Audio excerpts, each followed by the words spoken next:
Married people. What did you not find out about your so until after you got married? I didn't realize until after we lived together that she can't keep the bathroom floor dry.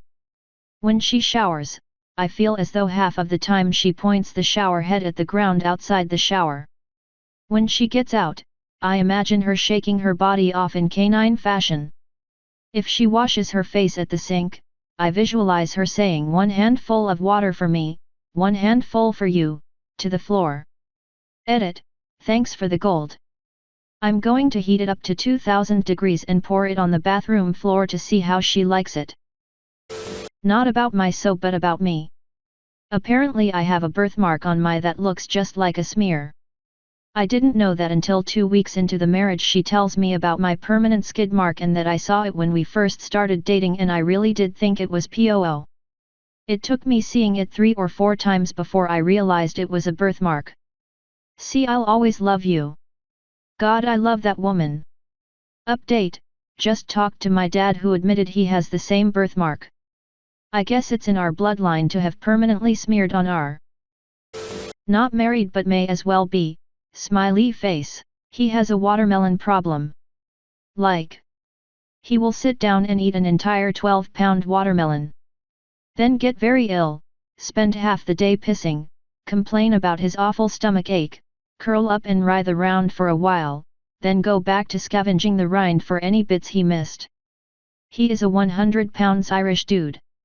I don't know how this addiction hasn't killed him. I didn't find out about it until last year. We've been together for 7. I need to supervise him when we go shopping so he only buys the mini watermelons. If I leave him alone, he buys the biggest one he can find. I mean, watermelons are delicious, but dear God. When I was about 20 and my parents had been married for 29 years, my mom said she was going to make squash with supper. My dad's response was to say no thank you. I never want squash again. My mom was all WTF.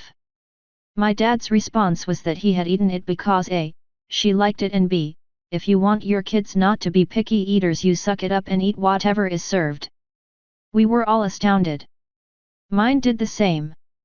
When last of us kids was out of the house, he turned to my mom and said, "No more vegetables please." He was a meat and taters kinda guy. She'd wanted us raised on everything, and a decade spread from youngest to oldest, so 3 decades of disguising his distaste for us. Not marriage, but after engagement. His father brings us to a meeting to explain to me that my now husband is the 23rd generation firstborn son since the beginning of the family, thus insinuating that I would be if I didn't give birth to a boy. We have a daughter. Edit, wow, this blew up. For your record, my husband's father's family is from Korea, not China. It seems to be a rural Asian thing because my great-grandmother, who is Japanese, experienced something more or less similar. My dad's side is Vietnamese and gives 0, as long as the baby is healthy and has all limbs attached.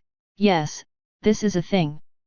Yes, we're both aware of how science works. My husband didn't know about his family history, apparently it's only revealed when the son gets a wife, nor does he care. We still have the smartest, sweetest, and baddest child ever. I didn't learn this until after 17 years of marriage. My wife passed away. At the funeral I met her ex-husband, her 22-year-old son who she hadn't seen for 19 years, and her other 20-year-old son who she gave up for adoption, from a different father. I never knew any of them existed until the night before the funeral when her best friend asked if I minded if they came. Yes, it was awkward. She never had spoken of them. The closest she came to admitting it was when we were dating and she said, "Don't believe a word my sister says, she tells everyone that I'm divorced and had 2 kids." 17 years later I found out that was the truth. Edit, obligatory crap, this blew up. She had died suddenly, so I was in shock at the funeral, and A, didn't want to be a and not let them pay their respects, and B, I wasn't really in a clear mind that day and just said, "Sure, and hi, sorry to meet like this." We dated for 2 years before getting married, and I only met her mom and sister. Her parents had been divorced after her dad beat her, so I never met him. Her sister was on probation for embezzlement and was a huge liar. That's for another time. Her mom passed away after we got married, and her sister ended up going to prison, so no, we never interacted with any other of her family. We were married 10 years, before we had a daughter, and at no time with the doctor, in my presence, did she indicate that she had been through any of this before. Needless to say, I have trust issues now, although I haven't been in any other relationships yet. My daughter was young when my wife passed, so I didn't tell her any of this now, but I will when she gets older and is capable of understanding. And yes, I'm doing fine. I was angry with my wife on many levels when she passed, but she left me with a beautiful daughter that made up for everything else. And I'm doing okay now. What many of the masters of dishwasher loading do not recognize is that it is actually a NP hard problem. Especially if you have the first piece of the puzzle and does not know whatever is going to come next. What you do is what you do in most heuristics for solving mathematical problems, you create a starting solution. After the starting solution has been created, you run the optimization algorithm on the solution and improve of the solution so that you can fit more stuff in the dishwasher. Of course, it's always nice to have the best possible starting solution, but the most important is a good optimization algorithm. I'm pretty good at loading the dishwasher, but I'll throw the first things in at random. A few years ago, after about 15 years as a couple, 7 years of marriage and 1 child together, I accidentally found out that my husband is a huge Star Trek fan. I walked into our bedroom one day and he quickly changed the TV station, so naturally I asked what he was watching.